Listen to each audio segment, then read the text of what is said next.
সবচেয়ে বেশি ভালোবাসেন, মহব্বত করেন আমাদেরকে আমাদের রব। কে ভালোবাসে আমাদেরকে? আল্লাহ ছাড়া আসলে ভালোটা বাসেই বাকে। আমরা যে পবিত্র সম্পর্কের কথাও বললাম, এই যে স্বামী স্ত্রীর সম্পর্ক, স্বামী স্ত্রীর মধ্যে মহব্বত, পবিত্র সম্পর্ক, এটা হালাল, বৈধ। আল্লাহ পাক বৈধতা দিয়েছেন, কারণ আমাদের প্রবৃত্তির চাহিদা আছে। এই চাহিদা পূরণের জন্য আল্লাহ পাক আমাদেরকে হালালভাবে বিয়ে করতে বলেছেন। সমাজ বিয়েটাকে কঠিন করে ফেললো আর জেনাটাকে সহজ করে ফেললো। বিয়ে কঠিন হয়ে গেল, এরা এখন বিয়ে করতে পারবে না, চাই নাই। 21 বছর না 20 বছর বয়স হলে সে বিয়ে করতে পারবে না। 20 বছর একটা ছেলে আগামীকাল এই তথাকথিত ভালোবাসা দিবস পালন করতে পারবে, জেনা করতে পারবে। কেউ বলার কিছু নাই, কেউ বলার নাই, কেউ দেখার নাই, চলছে মানে এভাবেই চলছে। সমুদ্রের পানিতে ভেসে গেছি আমরা। একটা মেয়ের বয়স 17 বছর, সে কালকে জেনা করবে। অগণিত মেয়ে কালকে 17 বছরের মেয়ে জেনা করতে পারে, আল্লাহ হেফাজত করুন। কিন্তু এ এখন বিয়ে করতে পারবে না। বিয়ে করতে গেলে সমস্যা। তাহলে চিন্তা করেন, পয়সার এক পিঠ যদি আপনি দেখান, অপর পিঠ দেখতে হবে। এক পিঠে যদি এই সমস্যা হয়, অপর পিঠে কি পড়তে সেটা দেখতে হবে, আমাকে বুঝতে হবে। বিয়ে কঠিন হয়ে গেল, জেনা সহজ হয়ে গেল। আবার বাসায় ধরেন একটা পুরুষের সামর্থ্য আছে, চাহিদাও বেশি, সামর্থ্য আছে অনেক, চাহিদাও বেশি। সমাজে বিধবা মেয়ে পড়ে আছে, তালাকপ্রাপ্ত মেয়ে পড়ে আছে, এতিম মেয়ে পড়ে আছে, বিয়ে করার মানুষ নাই। এখন সমাজে যদি কোনো সৎ পুরুষ একাধিক বিয়ে করে, তাকে সমাজে বাঁকা চোখে দেখা হবে।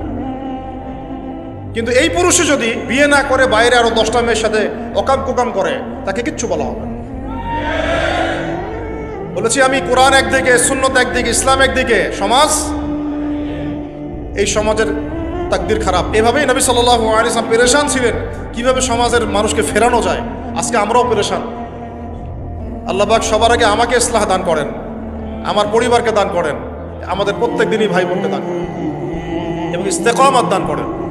আল্লাহুম্মা সাব্বিতনা ওয়াজআলনা হাদিয়ান ওয়া মাহদিয়া, আমিন ইয়া রাব্বাল আলামিন। তো এখন কথা হচ্ছে, এগুলো চলছে আমাদের চোখের সামনেই।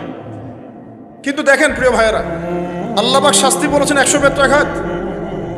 কেউ যদি আবার বিবাহিত হয়ে এই কাজ করে, জেনা করে, তাহলে তার শাস্তি কি বলেছেন? বলা হয়েছে কোমর পর্যন্ত মাটিতে পুঁতে ফেলে তাকে পাথর নিক্ষেপ করে হত্যা করতে হবে। এটা কোরআন এবং হাদিসের শাস্তি। আর আমরা কি করছি দেখেন। আমি 2টা হাদিস বলি আপনাদেরকে, শুনেন, ইয়াংরা শুনেন। এই 2টা হাদিস আজকে ভুলবেন না। আলোচনা অনেক লম্বা হচ্ছে তো অনেক কিছু ভুলে যেতে পারে, এই 2টা হাদিস ভুলেন না। একটা হচ্ছে 3 জন ব্যক্তি একবার একটা গুহায় আটকা পড়ছে। 3 জন বন্ধু বা ভাই তার একটা গুহার মধ্যে আটকা পড়ে গেছে। ঝড় হচ্ছে, গুহার মুখটা বন্ধ হয়ে গেছে পাথর দিয়ে, বের হওয়ার কোনো জায়গা নাই। এখানে নিশ্চিত মৃত্যু, কোনো সুযোগই নাই বাঁচার। তারা অনেক চেষ্টা করে বের হতে পারলো না।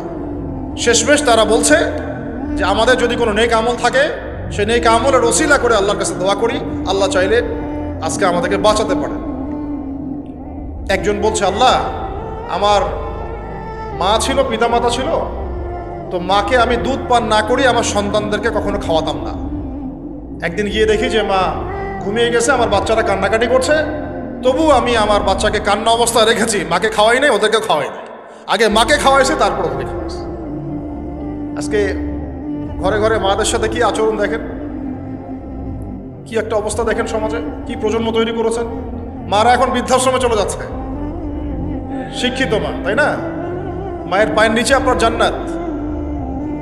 আর এটাও একটা ব্যাপার যে মায়েরা আবার হাজরা আলাইহিস সালামের মতো হবেন না, যে মায়েরা সারা আলাইহিস সালামের মতো হবেন না, আয়েশা খাদিজা রাদিয়াল্লাহু আনহুমা তাদের মতো হবেন না, তো আপনাদের গর্ভ থেকে তো এর চেয়ে ভালো সন্তান আশা করা যায় না। সমস্যা সব দিকে আছে না? ও এই দোয়া করার সাথে সাথে একটু সরে গেল, আল্লাহর পক্ষ থেকে এই পাথরটা একটু সরে গেল, কিন্তু বের হওয়ার জন্য এনাফ না। এরপরে আরেকজন দোয়া করছে যে আল্লাহ, আমার একজন কর্মচারী ছিল, টাকা পাইতো আমার কাছে কিছু, তো সে একদিন বেতন না নিয়ে চলে গেছে। টাকাটা দিয়ে আমি কিছু পশু কিনেছি, মানে গবাদি পশু। এই গবাদি পশু 2টা থেকে 4টা, 4টা থেকে 8টা হতে হতে অনেকগুলো হয়েছে। একদিন অনেক দিন পর সে আসছে, এসে বলছে আমার টাকা দাও। সে বলছে যে এই সবগুলো পশু তোমার, নিয়ে যাও। তুমি কি ইয়ার কি ফয়জলামি করতেছো আমার সাথে? আমার টাকা আমাকে দাও। না, ইয়ার্কি ফাইজলামি করতেছি না, এটা তোমার টাকা দিয়ে কেনা ছিল, সবগুলো বংশবৃদ্ধি হতে হতে আজকে এই অবস্থা হয়েছে। আল্লাহ তোমার সন্তুষ্টির জন্য যদি এই কাজ করে থাকি, আল্লাহ আজকে আমাকে এই বিপদ থেকে বাঁচাও। পাহাড়ের মুখ থেকে পাথরটা একটু সরে গেল, বের হওয়ার জন্য যথেষ্ট না। তৃতীয় ব্যক্তি, আমি এইটাই বলতে যাচ্ছিলাম, ইয়াংরা শোনেন ভালো করে।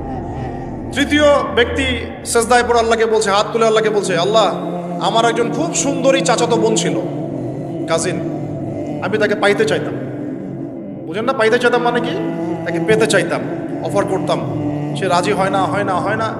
একদিন সে বলল যে 100 স্বর্ণমুদ্রা দিতে পারলে আমি রাজি,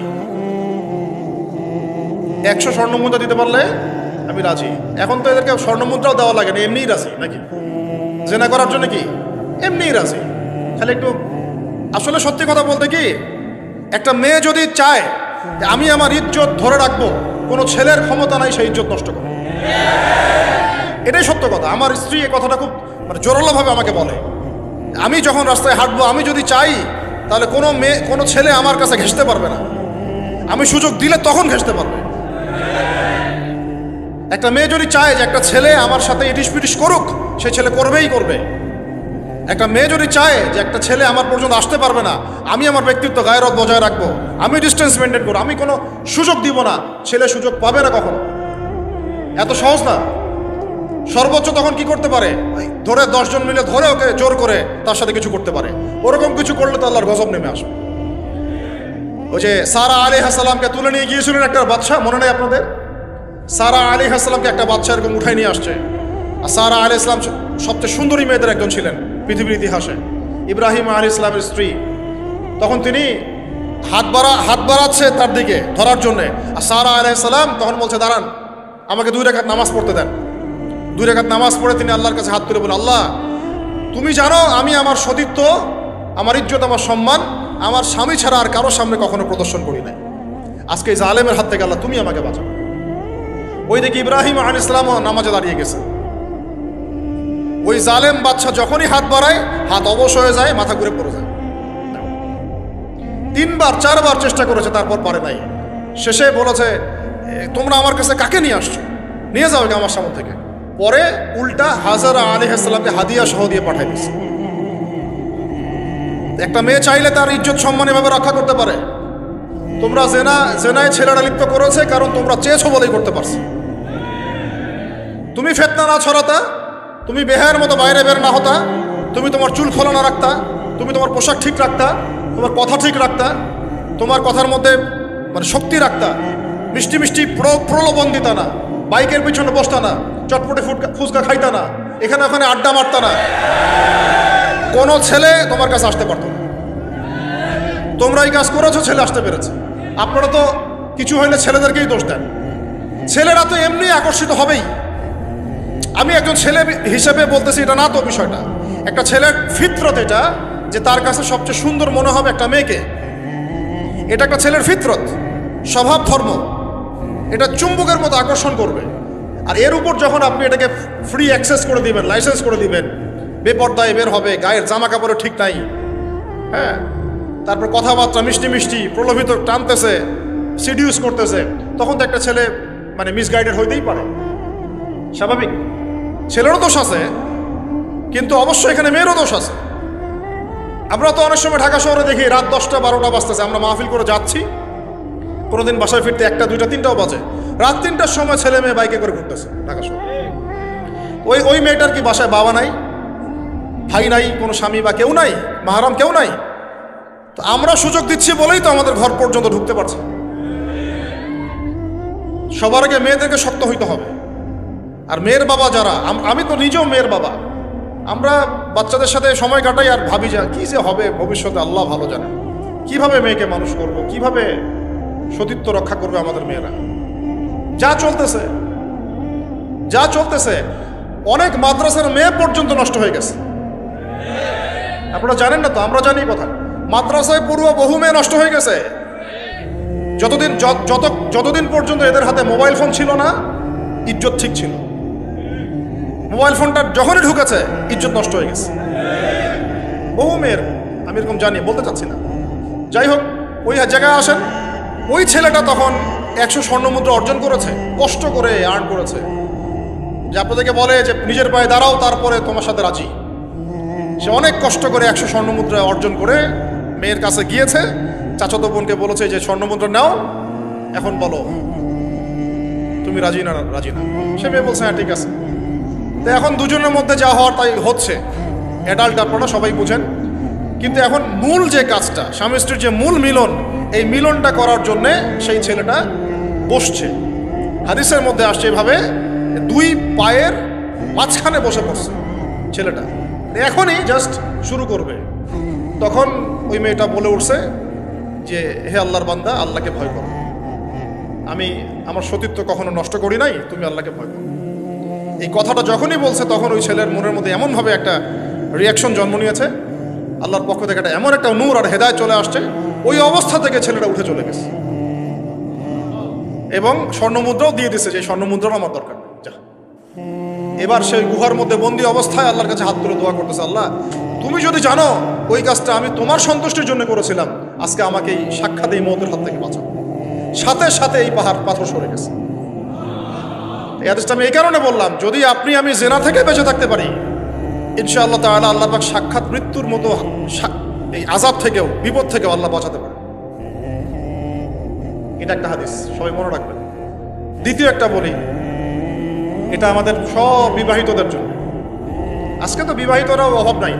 আর আমি আশ্চর্য হয়ে যাই যে বিবাহিত একটা ছেলে, বিবাহিত একটা পুরুষ তার স্ত্রীকে এভাবে বেহায়ার মতো কিভাবে সবার সামনে শো করতে পারে। বিয়ে আপনি করলেন, মোহর আপনি দিলেন, সম্পদ আপনার, তার সতীত্ব আপনার, তার সম্ভ্রম আপনার, আপনি নিজে কেন ওকে এভাবে সবার সামনে উত্থাপন করতেছেন? টিকিট আপনি কাটলেন, সিনেমা সবাই দেখবে, ব্যাপারটা এরকম।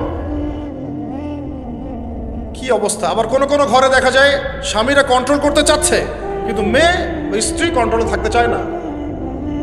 স্বামীকে বলো তুমি বেশি হুজুর হয়ে গেছো, বেশি বেশি হুজুর হয়ে গেছো। এই যুগে এগুলো চলে, এটা আধুনিকতার মডার্ন যুগ। এই করতে করতে আমাদের সমাজে পরকীয়া ছড়ায় পড়ছে। এখন এই পরকীয়া বলতে কি হাদিসটা কথা মাথায় আসছে। আল্লাহর নবী সাল্লাল্লাহু আলাইহি ওয়াসাল্লামের একজন সাহাবী, মহিলা সাহাবী, কি সাহাবী বলেন? এরকম ঘটনা দুই একটা ঘটেছে, আমি একটা বলতেছি খালি। মদিনা মহিলা সাহাবী কোনো একভাবে এরকম একটা অঘটন ঘটে গেছে। মানুষ তো হতে পারে, কি মানুষ তো পাপ করবে, তাই না? হতে পারে। এখন তিনি গর্ভবতী হয়ে গেছেন। নবী সাল্লাল্লাহু আলাইহি ওয়াসাল্লামের কাছে এসে বলছেন, ইয়া রাসূলুল্লাহ তাহিরনি, আমাকে পবিত্র করেন, আমি অনেক বড় অন্যায় করে ফেলেছি। নবী সাল্লাল্লাহু আলাইহি ওয়াসাল্লাম মুখ ঘুরিয়ে নেন, মুখ ঘুরিয়ে নিয়ে বলেন যে বাসায় যাও, তওবা করো, আল্লাহ মাফ করে দিবে। নবীজি শুনতে চাচ্ছেন না, কারণ শুনলে কোর্টে মামলা আসলে তো বিচার করতে হবে। তিনি বলছেন যে বাসায় যাও, বাসায় যা আল্লাহর কাছে ইস্তেগফার করো, আল্লাহ মাফ করে দিবেন। আবার এদিক দিয়ে ঘুরে আসে, ইয়া রাসূলুল্লাহ আমাকে পবিত্র করেন, আমি অন্যায় করে ফেলেছি। এভাবে কয়েক দফার পরে নবীজি বলছেন, তুমি কি অন্যায় করেছো? এমন কোনো কাজ কি তুমি করেছো? সুরমা দানিতে সুরমা নেয়ার সময় আমরা যেভাবে নেই, এরকম কোনো কাজকে তুমি করেছো? মানে উনি শব্দটা উচ্চারণ করলেন না মুখ দিয়ে, একটা এক্সাম্পল মিসাল দিয়ে বুঝালেন, তুমি কি এরকম কোনো কাজ করেছো? অ্যাডাল্ট্রি কোনো কাজ করেছো? তিনি বলছেন হ্যাঁ, আমি গর্ভবতী হয়েছি। নবী সাল্লাল্লাহু আলাইহি ওয়াসাল্লাম আমার বিচার করে দেন। তিনি বলছেন যে বাসায় যাও, আগে সন্তান জন্ম দাও, তারপরে দেখা যাবে। সন্তান জন্ম হলো, সেই মহিলা আবার এসেছেন, সাহাবী, ইয়া রাসূলুল্লাহ আমার বিচার করে দেন। বলছেন সন্তান জন্ম হয়েছে, হ্যাঁ, এখন সন্তান কি করে? দুধ পান করে। দুধ পান করাও, 2 বছর দুধ পান করাও, তারপরে বিচার করে। 2 বছর দুধ পান করা শেষ, সন্তান এখন শক্ত খাবার খেতে পারে। কোলে করে সন্তানকে নিয়ে আসছেন। নবী সাল্লাল্লাহু আলাইহি ওয়াসাল্লামকে বলছেন যে ইয়া রাসূলুল্লাহ, এই যে আমার বাচ্চা দেখেন খেতে পারে, এখন একে আমার বিচার করে দেন। দেখেন তাদের পরকালের কনসেপ্টটা কেমন ছিল, তাদের পরকালের চেতনা কেমন ছিল। এবার নবী সাল্লাল্লাহু আলাইহি ওয়াসাল্লাম বলেন, তোমাদের মধ্যে কে আছো এই বাচ্চার দায়িত্ব নিতে পারো? একজন আনসারী সাহাবী বলছেন আমি। বাচ্চা তার কোলে দিলেন, দিয়ে বলেন এই তাকে নিয়ে যাও, নিয়ে গিয়ে অমুক জায়গায় নিয়ে তাকে রজম করো। কি করো? রজম মানে কি ভাই? কোমর পর্যন্ত মাটিতে গেঁথে দিয়ে পাথর নিক্ষেপ করে, এই রজম করতে গিয়ে তার গা থেকে রক্ত ফিনকি বের হয়ে কোনো একজন সাহাবীর, সম্ভবত খালিদ ইবনে ওয়ালিদ রাদিয়াল্লাহু আনহুর জুব্বার মধ্যে গিয়ে লেগেছে। তখন তিনি কিছুটা তাচ্ছিল্যের স্বরে একটা বাক্য প্রয়োগ করেছেন, ছি, এটা কেমন হলো? মানে মানে কিছু বলেন নাই, জাস্ট একটা রিয়াকশন দিয়েছেন যে নবী সাল্লাল্লাহু আলাইহি ওয়াসাল্লাম এই কথাটাই বলতে চাচ্ছি আমি। তিনি বলেছেন, হে হে খালিদ, তুমি থামো, তুমি তাকে এভাবে করো না, আন্ডারএস্টিমেট করো না। এই নারী এই অপরাধ করার পরে যে পরিমাণ ইস্তেগফার করেছে, আল্লাহর কাছে তওবা করেছে, তার একার তওবা যদি মদিনাবাসীর মধ্যে ভাগ করে দেওয়া হয় তাও কম হবে। এই ঘটনা একটা ঘটেছে, আরেকজন সাহাবীর সাথে ওই ঘটনা ঘটেছে, পুরুষ সাহাবী। নবীজি বলেছেন, তোমরা তাকে তাচ্ছিল্য করো না, কারণ আমি দেখছি সে এখন জান্নাতে সাঁতার কাটতেছে। আর আমরা এই যে পরকিয়া, দেখেন পরকিয়া করলে, পরকিয়ার মাধ্যমে কেউ যদি ব্যভিচার করে ফেলে, নাউযুবিল্লাহ নাউযুবিল্লাহ, তাহলে এই পৃথিবীতে বাঁচার অধিকারটা সে হারায় ফেলে। পৃথিবীতে কি হয়? বাঁচার অধিকারটা সে হারায় ফেলে। ঠিক কেউ যদি সমকামিতা করে, এই পৃথিবীতে বাঁচার অধিকারটা সে হারায় ফেলে। নবীজি স্ট্রেট বলেছেন, ফাকতুলুল ফাইলা ওয়াল মাফউলা বিহি, যে করবে যার সাথে করা হবে দুটাকেই হত্যা করে ফেলো। কেউ যদি ধর্ষণ করে, বাঁচার অধিকারটা হারায় ফেলে। কিছু পাপ আছে যেগুলো করলে তওবা ইস্তেগফার করা যায়, আল্লাহ হয়তো মাফও করে দিবেন, কিন্তু পৃথিবীতে বাঁচার অধিকারটা মানুষ হারায় ফেলে। এইটাকে আমরা এইভাবে প্রমোট করতেছি এখন। কে কে এগুলো নিয়ে মানে ফিকির করে? এখন মনে করে যে এটা তো আধুনিকতা। অনেকে ওয়াইফ, একটা শব্দ আছে ওয়াইফ সুইপিং, একজনের ওয়াইফকে আরেকজনকে দিবে, ওর ওয়াইফকে সে নিবে, রাত কাটাবে। নাউযুবিল্লাহ। এটা পশ্চিমা সভ্যতা থেকে আসতেছে, জানেন?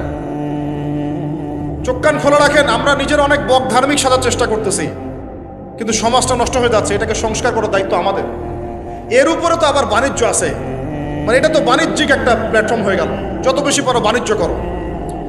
এটা উপলক্ষে অমুক ছাড়, এইটা উপলক্ষে তমুক, এইটা উপলক্ষে অমুক নাটক, এটা উপলক্ষে অমুক গান, এই উপলক্ষে অমুক সিরিয়াল, এই উপলক্ষে অমুক টেলিফিল্ম। এই যে বাণিজ্য, এগুলো কিন্তু কর্পোরেট জগতে যারা থাকে, এই কর্পোরেট সেকশনের মানুষের একটা বাণিজ্য।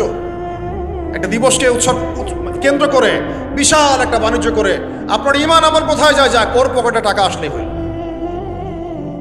আল্লাহ রাব্বুল আলামিন আমাদের সবাইকে এই চলমান জাহেলিয়াতগুলোর বাস্তবতা বোঝার তৌফিক দান করেন। অনেক কথা ভাই, বলতে গেলে অনেক কথা, আর একদিনে আর কথা বলবো।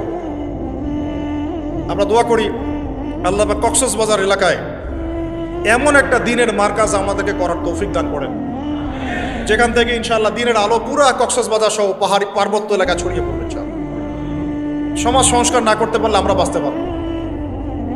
আপনাদের মধ্যে যাদের সামর্থ্য আছে, কেউ জমি দিয়ে হলে সাহায্য করেন, কারো যদি সামর্থ্য থাকে অর্থ দিয়ে হেল্প করেন, কারো বুদ্ধি আছে বুদ্ধি দিয়ে, পরামর্শ দিয়ে সহযোগিতা করেন। দিনের স্বার্থে, আল্লাহর জন্যে, তার রাসূলের দিনকে টিকিয়ে রাখার স্বার্থে, সমাজের জাহিলিয়াতগুলো দূর করার স্বার্থে দিনই মার্কাজগুলো প্রতিষ্ঠা করার কোনো বিকল্প নেই। অযথা একদিনের মাহফিল দিয়ে আমি আসলাম চলে গেলাম, 1 বছর আপনার সাথে আমার দেখা নাই, দিয়ে আপনি সমাজ সংস্কার করতে পারবেন? এভাবে দিন কায়েম হয় না। ইকামতে দিন অনেক কঠিন বিষয়। প্রত্যেক দিন প্রত্যেক রাতের মেহনতের উপর দাঁড়ায় থাকবে ইনশাআল্লাহ। আল্লাহ পাক আমাদেরকে এই বেহায়া দিবসকে বর্জন করার তৌফিক দান। এই পশ্চিমাদের ফাঁদ থেকে আল্লাহ আমাদেরকে বাঁচায় রাখে। আল্লাহ রাব্বুল আলামিন আমাদের সবাইকে যেন এই জেনা, ব্যভিচার, পরকিয়া, তারপরে সুদ, মাদক, সমকামিতা, ট্রান্সজেন্ডার, এই সমস্ত ফিতনা থেকে আল্লাহ আমাদেরকে হেফাজত করেন। আমাদের এই যুবক যুবতীদেরকে আল্লাহ পাক খাস করে এই চলমানের জাহিলিয়াতগুলো থেকে হেফাজত করে নেন। প্রত্যেক পরিবারের কর্তা সতর্ক হয়ে যান। প্রত্যেক পরিবারের যে ভাই আছেন, যে বাবা আছেন, সতর্ক হয়ে যান। আপনার পরিবারটাকে আপনি শক্ত হাতে দমন করেন, কঠোরভাবে। দেখবেন ইনশাআল্লাহ অ্যাটলিস্ট আপনার ঘরটা পবিত্র রাখেন। সবাই যার যার পরিবারের দায়িত্ব নেই, ইনশাআল্লাহ দেখবেন সমাজ ঠিক হয়ে গেছে। ইনশাআল্লাহ আমার স্ত্রীকে আমি এসব করতে দিব না, ওর ক্ষমতা আছে করবে, করলে ওকে আমি তালাক দিয়ে রেখে দেব, শেষ, সোজা কথা। ও আমরা এইভাবেই কথা বলি বাসায়, এক কথায় চলবে, এক কথায় উঠবে, এক কথায় বসবা, দ্বিতীয় কথা যেন বলতে না হয়। একদিন একটা ইস্যু নিয়ে মানে ঝগড়া তুল কালাম হয়ে গেল। আমি রাগ কন্ট্রোল করতে পারলাম না। বলছিলাম যে হাত মোজা ভালো করে পড়তে। হাত মোজা, হাত কথা বলার সময় দেখেন, যদি আমি হাতে ভাবে উঁচু করি দেখা যায় এতটুকু। আমি বাসায় গিয়ে বলছিলাম যে হাত মোজা খুব ভালো করে এই পর্যন্ত পড়তে। এইটুক নিয়ে মনে হয় আমি 10 মিনিট ঝাড়ি দিছি, মানে বকা দিছি আর কি। একদম মাথা নিচু করে শুনছে, একটা কথা বলেনি। আমি আমার পরিবারকে ঠিক করলে কেন আমার মানে স্ত্রী বাইরে যাবে, কিভাবে যাবে? আমি বলতেছি না যে সে বাইরে যাইতে পারবে না, প্রয়োজনে তার প্রয়োজন পূরণ করতে পারবে না, এমন তো না বিষয়টা। বেপর্দা এভাবে যাবে কেন? বেপর্দায় ফিতনার মধ্যে কেন যাবে? আমার মেয়ে, আমি জন্ম দিলাম, আমি বড় করতেছি, আমি খাওয়াই, মানে আমি খাওয়াই বলতে মানে কি, আমরা উপার্জন করি, আমরাই খেতে খাওয়াই নাকি? আমরা ওসিলা না রিজিকের, আমরা কামাই রোজগার করে নিয়ে আসি। আমি খাওয়াই বলতে বোঝাচ্ছি আমরা কামাই রোজগার করে নিয়ে আসি, আমাদের ভালোবাসা দিই, মহব্বত করি, তিলে তিলে আদর মহব্বত দিয়ে বড় করি। আমার মেয়ে কেমন করে বাইরে যায়? কেমন করে বাইরে যায়? কোন সাহসে যাব? আমি বাবা হয়ে বেঁচে থাকতেও কিভাবে যাইতে পারি? গেলে ওকে একদম খাওয়ার বন্ধ করে দিবেন। আমার ছেলে বালেগ হয়েছে, নামাজে যাবে না কেন? যাবে না কেন? যদি না যায় আমি ওর খাওয়া বন্ধ করে দিব। শাসন করতে হবে সবসময়, কিন্তু মিষ্টি কথা চিরা ভিজে না। আল্লাহ পাক কোরআনের মধ্যে হেদায়েত দিতে উৎসাহিত করেছেন, এখানেই আবার আইনগুলো নাজিল করেছেন। মানে সবসময় মানুষকে দাওয়াত দিয়ে বুঝিয়ে সুঝিয়ে কাজ হয় না, মাঝে মাঝে পিটানো লাগে, লাগে না? শাসন লাগে না? লাগে। তো আমরা যদি আমাদের পরিবারের মেয়েদেরকে নিয়ন্ত্রণ করতে পারি, ছেলেদেরকে নিয়ন্ত্রণ করতে পারি, দেখবেন আস্তে আস্তে ইনশাআল্লাহ এটা কমে গেছে। আর যদি এভাবেই গা ছাড়া দিয়ে দেন, বলেছি বেশি দিন লাগবে না, আর 10টা বছর পরে নাউজুবিল্লাহ আমরা আশ্রয় চাই আল্লাহর কাছে, এমনটা যেন না হয়। দেখবেন যে এটা এমন হারে বেড়ে গেছে যে ঘরে ঘরে সমকামিতা ঢুকে যাইতে পারে। নাউজুবিল্লাহ, এই তাদাত, এই সংখ্যা দিন দিন বাড়তেছে। আপনাদের শহরে, আপনাদের এই অনেক অনেক এই যে এখানে আমি অনেক মাহফিল করেছি, অনেকেই আমাকে চিরকুট দিয়েছিলেন যে ভাই এখানে সমকামিতা বেড়ে যাচ্ছে, এই বিষয়ে কিছু বললেন। চিন্তা করেন, ভিতরে ভিতরে এগুলো চলতেছে, হোটেলে হোটেলে চলতেছে। আপনারা ভালো মানুষে যে বসে থাকলে হবে না। এত ভালো মানুষ হতে আল্লাহ পাক বলেন নাই। আল্লাহ পাক বলেছেন সৎ কাজে আদেশ করো, অসৎ কাজে কি করো? নিষেধ করো। এবং আপনি আপনার জায়গায় আল্লাহ বিরোধী কোনো কিছুকে প্রশ্রয় দিবেন না। ব্যাস, সরকার কোথায় যায় যাক, প্রশাসন কি করে করুক, ওটা আমার দেখার দরকার। আমি আমার জায়গা থেকে আল্লাহ এবং রাসূলের বিরুদ্ধে কোনো কাজ করব। এই যে ইতিহাসটা ওরা জানতো না, সেন্ট ভ্যালেন্টাইন্সের ইতিহাসটা বলবো, ওরা জানে এই যে কত সালে এটা বাংলাদেশে আসছে, ওরা আসলে জানে কে নিয়ে আসলো? দেখেন, ওটার বললামই, ওটা আনার পরে জেনা, ব্যভিচার, ফ্রি মিক্সিং, বাণিজ্য সব বেড়ে গেল। এটাকে কেন্দ্র করে কর্পোরেটরা এখন বাণিজ্য করতেছে। শুধুমাত্র এই দিবসে শুনেন, আর এগুলো বলতে চাইনি, আমি বলতে বাধ্য হচ্ছি, শুধুমাত্র এই দিবসে কোটি কোটি টাকার কন্ডম বিক্রি হয়, জানেন? এটা শুধু শুধু কয়েকটা কান্ট্রির পরিসংখ্যান। সারা বিশ্বের পরিসংখ্যান দিলে তো আপনার চোখ কপালে উঠে যাবে। কি হচ্ছে আর কি হচ্ছে? যেখানে আল্লাহ রাব্বুল আলামিন বলছেন চোখ নিচু করো, কাছেও যেও না, ওটা তো কোরআনে পড়ে থাকলোই, ওটাকে লঙ্ঘন করে জেনা হচ্ছে, ব্যভিচার হচ্ছে, অবৈধ সম্পর্ক হচ্ছে, প্রচুর ধর্ষণ হবে কালকে। আর ধর্ষণ হলে আমি বলবো শুধু ছেলেরা দায়ী না, মেয়েরাও দায়ী আছে। তোমাকে মাহরাম ছাড়া কে বের হইতে বলছে? মাহরাম ছাড়া একটা মেয়ের হজ ফরজ না। মনে করেন আপনার ঘরে একজন মহিলা আছেন যার মাহরাম নাই, তার উপর হজই ফরজ হয় নাই। মাহরাম ছাড়া যার হজই ফরজ হয় না, তাকে মাহরাম ছাড়া এভাবে হোটেলে একটা ছেলের সাথে বাইকে যেতে কে বলছে? বলেন, মাহরাম ছাড়া একটা মেয়ের সফর জায়েজ নাই, হজও জায়েজ নাই, হজ করার দরকারই নাই, সে ঘরে থাকবে, ওইটাই তার জন্য বেশি গুরুত্বপূর্ণ, ওটাই হুকুম আল্লাহ পাকের। আর সে মাহরাম ছাড়া এইভাবে এখানে ওখানে ঘুরে বেড়াবে, ছেলের সাথে আড্ডাবাজি করবে, টাঙ্কি মারবে, চটপটে ফুচকা খাবে, এরপর 4-5টা ছেলে মিলে ওকে ধর্ষণ করে দিলে সব ছেলে দোষ ওই ছেলের উপর আসবে? আমার তো মন চায় যে প্রথমে আগে এই মেয়েগুলোকে শায়েস্তা করি। হ্যাঁ, ছেলেগুলোকে তো করবোই, আগে মেয়েগুলোকে করি। শুধুমাত্র ওয়াজ নসিহত করে কাজ হবে না, সবাইকে কঠোর হতে হবে। আপনি আমাকে বলেন তো দেখি, আপনার মেয়ে কোনো একটা ছেলের সাথে অবৈধ সম্পর্ক করেছে, আপনি কি এটা মেনে নেবেন? আপনারা যে কেউ হন, এখানে অনেক প্রশাসনের ভাই আছেন আমি জানি, ঊর্ধ্বতন কর্মকর্তাও আছে এখানে আমি জানি, এখানে আমার লেকচার রেকর্ড হচ্ছে এটা আমি জানি। আর আপনি আমাকে বলেন বা আপনার সিনিয়রদেরকে বলান এই কথাগুলো মেসেজ পৌঁছান, তাদের ঘরে যদি তাদের মেয়ে কোনো ছেলের সাথে অবৈধ সম্পর্ক করে তারা কি মেনে নিবে? তাদের মেয়েকে যদি কেউ ধর্ষণ করে তারা কি মেনে নিবে? আপনার ছেলেটা যদি সমকামী হয় আপনি কি মেনে নেবেন? আপনার বাসায় যদি কালকে একটা ছেলে এসে বলে যে আপনার মেয়ে এসে বলে যে বাবা আমি ওকে ভালোবাসি, ওর সাথে বিয়ে করার আগে আমি যৌন সম্পর্ক করে ফেলছি, আপনি কি মেনে নেবেন? আপনি যদি জানতে পারেন কালকে আপনার মেয়ে গর্ভবতী হয়ে গেছে, আপনি কি মেনে নেবেন? আপনি যদি জানেন কালকে আপনার ছেলে আপনাকে এসে বলছে, বাবা আমি একটা ছেলেকে নিয়ে আসছি, ও ছেলেটা আসলে বাইরে ছেলে, ভিতরে ভিতরে মেয়ে, তাই আমরা বিয়ে করে ফেলছি, আপনি কি মেনে নেবেন? তো এটা নবী সাল্লাল্লাহু আলাইহি ওয়াসাল্লামের ফিলোসফি ছিল। একজন সাহাবী এসে বলেছিলেন, ইয়া রাসূলুল্লাহ, আমি ইসলামের সব মানতে প্রস্তুত আছি, খালি আমাকে জিনা করার অনুমতি দেন না। সাহাবীরা রাগ হয়ে গেছেন, এই কার সাথে কি কথা বলো, বেয়াদবি করতে। নবী সাল্লাল্লাহু আলাইহি ওয়াসাল্লাম বললেন, দাঁড়াও, দেখো তাকে ছাড়ো, আমি বুঝাচ্ছি।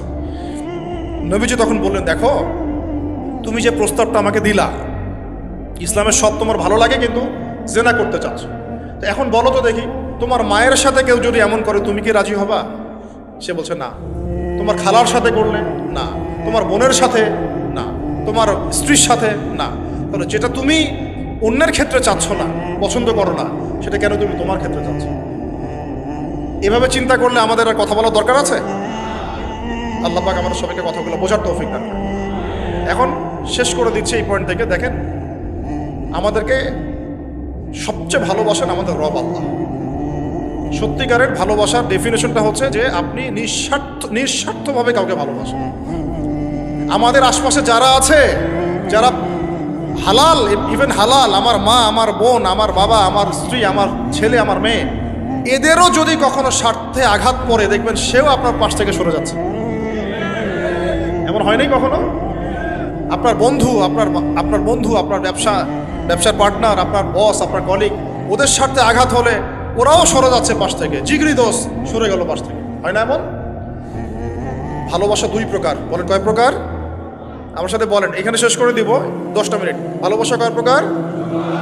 একটা হচ্ছে নিঃস্বার্থ ভালোবাসা। কি স্বার্থ? কোনো স্বার্থ নাই, নিঃস্বার্থভাবে ভালোবাসা। একটা হচ্ছে কোনো না কোনো স্বার্থ জড়িত আছে এমন ভালোবাসা। আপনার স্ত্রীর চাহিদাও যদি আপনি পূরণ করতে ব্যর্থ হন, দেখবেন স্ত্রীর সাথে আপনার গন্ডগোল লেগে যাচ্ছে, যদিও সে হালাল বৈধ, তাই না? এমন হয় না অনেক সময়? আমি তো অনেকদিন বলেছি, অনেকদিন আগেও বলেছি, 5 বছর 6 বছর আগে, যে মানুষ আসলেই মানুষের অবস্থানকে মূল্যায়ন করে, ভিতর থেকে মানুষকে শুধু মূল্যায়ন করে আল্লাহ রাব্বুল আলামিন। না হলে কি হতো? এই যে এত অন্যায় আমরা করেছি, আল্লাহ পাক কি আমাদেরকে ছেড়ে দিয়েছেন, ফেলে দিয়েছেন, গজবে ধ্বংস করে দিয়েছেন? এই যে আল্লাহ পাক যে আমাদেরকে মহব্বত করেন, ভালোবাসেন, তার প্রমাণে আল্লাহ পাক চান যে আমরা যেন ফিরে আসি। আল্লাহ পাক বলছেন, সারা দুনিয়ার সমান গুনাহও যদি সে করে ফেলে, আসমানের সমানও গুনাহ করে ফেলে, খালি তওবা করে ফিরে আল্লাহকে বলবে, আস্তাগফিরুল্লাহাল্লাযী লা ইলাহা ইল্লা হুয়াল হাইয়ুল কাইয়্যুম ওয়া আতুবু ইলাইহি। আল্লাহ পাক বলছেন, খালেস তওবা করলে গুনাহ তো মাফ করে দিবই, আগের গুনাহগুলোকে নেকি দিয়ে পরিবর্তন করে দিব। না ভালোবাসা না? আল্লাহ পাক সৃষ্টি করেছেন আমাদেরকে ভালোবেসে। কোরআন খোলেন, সূরা সাদ পড়েন, সূরা সাদের মধ্যে দেখবেন আল্লাহ বলছেন, খালাকতু বিয়াদি মা মানাআকা আল্লা তাসজুদা খালাকতু বিয়াদাই, মানে তুমি ইবলিস কেন তাকে সিজদা করলা না যাকে আমি নিজ হাতে সৃষ্টি করেছি? এটা মহব্বতের বহিঃপ্রকাশ না? আল্লাহ আমাদেরকে নিজ হাতে সৃষ্টি করেছেন। আল্লাহ পাকের হাত কেমন এটা আমরা ব্যাখ্যা করতে যাব না, হাতের অর্থ কি সেটাও ব্যাখ্যা করার, তাওয়িল করার দরকার নাই। কোরআনে আসছে যেভাবে সেভাবে আমরা ঈমান রাখবো, ঠিক আছে ভাই? এখানে আবার অনেক তালগোল পাকায় ফেলে এবং বিভ্রান্ত হয়ে যায়, এদিকে যাওয়ার দরকার নাই। এখানে বোঝানো হচ্ছে আল্লাহ রাব্বুল আলামিন আমাদেরকে মহব্বত করে সৃষ্টি করেছে। এই পুরো সৃষ্টি জগৎটাই তো আল্লাহর মহব্বতের বহিঃপ্রকাশ। সবকিছু এত নিপুণভাবে চলতেছে, এটা মহব্বতের বহিঃপ্রকাশ না? আমি আপনাদেরকে নিয়ে যদি কোনোদিন কক্সবাজারের সৈকতে তারা দেখাতে পারতাম, তাহলে আমি বুঝাইতে পারতাম আপনাদেরকে যে এই মহাবিশ্বটা ঠিকই আছে কিভাবে। তারার মধ্যে একটা গাণিতিক ক্যালকুলেশন আছে যেটা সবাই জানে না। যারা একটু অ্যাস্ট্রোনমি নিয়ে পড়াশোনা করেছে তারা জানে। আপনার মানে মাথার বিবেকই উল্টায় যাবে যে এত সূক্ষ্মভাবে কিভাবে আল্লাহ রাব্বুল আলামিন এই মহাবিশ্ব সৃষ্টি করবে। এক চুল এদিক ওদিক হলে পুরো বিশ্ব কায়নাত ধ্বংস হয়ে যাইত। এটা কি আল্লাহ পাকের মহব্বতের পরিপ্রকাশ না? আল্লাহ পাক তো বরং বলেছেন পুরো সৃষ্টি পরিবারটাই আল্লাহর আল্লাহর পরিবারের অন্তর্ভুক্ত। এমনকি আল্লাহ পাক আমাদেরকে বলেছেন, তোমরা জমিনবাসীর সবার উপর রহম করো, ইরহামু মান ফিল আরদ ইয়ারহামুকুম মান ফিস সামা, তোমরা সবার উপর রহম করো, দয়া করো। দয়া রহম এটা তো মহব্বতের একটা অংশ। তোমরা সবার উপর দয়া করো, রহম করো, মহব্বত করো। এটা কি হবে? তাহলে আল্লাহ পাক আসমানে যিনি আছেন, আল্লাহ পাক তোমাদের উপর রহম করবেন। আমরা সেই মহান সত্তার ভালোবাসার থেকে বের হয়ে হারাম এই যৌন ভালোবাসার দিকে যাওয়ার চেষ্টা করছি। আসলে এটা ভালোবাসা না, যৌনতা, এর দিকে যাওয়ার জন্য এইসব করছি। আল্লাহ পাক আমাদেরকে মাফ করে যেন হেদায়েত দান করে। আল্লাহ পাক কত ভালোবাসেন এটা নিয়ে বলতে গেলে আজকে রাত শেষ হবে। দেখেন, আল্লাহ রাব্বুল আলামিন আদম আলাইহিস সালামকে সৃষ্টি করেছেন, করে সমস্ত নাম শিক্ষা দিয়েছেন। নাম মানে হলো ইলম। নাম মানে কি? ভালো না বাসলে আল্লাহ পাক কাউকে সবচেয়ে সেরা কিছু দান করেন। সূরা ৩ আল্লাহ পাক কি বলেছেন? ওয়া তিন ওয়া জাইতুন, এগুলো শপথ করে, লাকাদ খালাকনাল ইনসানা ফি আহসানি তাকওয়িম, মানুষকে সবচেয়ে শ্রেষ্ঠ কাঠামো আল্লাহ পাক দিয়েছেন, দেন নাই? তো কাউকে যদি মহব্বত না করা হয়, তাকে আপনি সবচেয়ে সেরাটা কি দিতে পারবেন? আল্লাহ পাক আমাদেরকে মহব্বত করেন, ভালোবাসেন, এবং আল্লাহ চান আমরাও যেন তাকে মহব্বত করি, তাকে ভালোবাসি। এবং আমরা যদি কাউকে ভালোবাসি, আল্লাহর জন্য ভালোবাসবো। কাউকে ঘৃণা করি, আল্লাহর জন্য ঘৃণা করি। মহব্বত আল্লাহর জন্য, ঘৃণাও কার জন্য? আল্লাহর জন্য। আল্লাহ পাক সমস্ত ইলম শিক্ষা দিলেন, এটা কি ভালোবাসার বহিঃপ্রকাশ না? নূহ আলাইহিস সালামের কওম দীর্ঘদিন আল্লাহর কথা শোনে না, আল্লাহ পাক সবর করলেন, ধৈর্য ধরলেন, গজব দিলেন না, শেষ পর্যায়ে গিয়ে আযাব দিয়েছেন। এই যে আল্লাহ পাক সুযোগ দেন, সময় দেন, এটাকে আল্লাহ পাকের ভালোবাসা, দয়া না?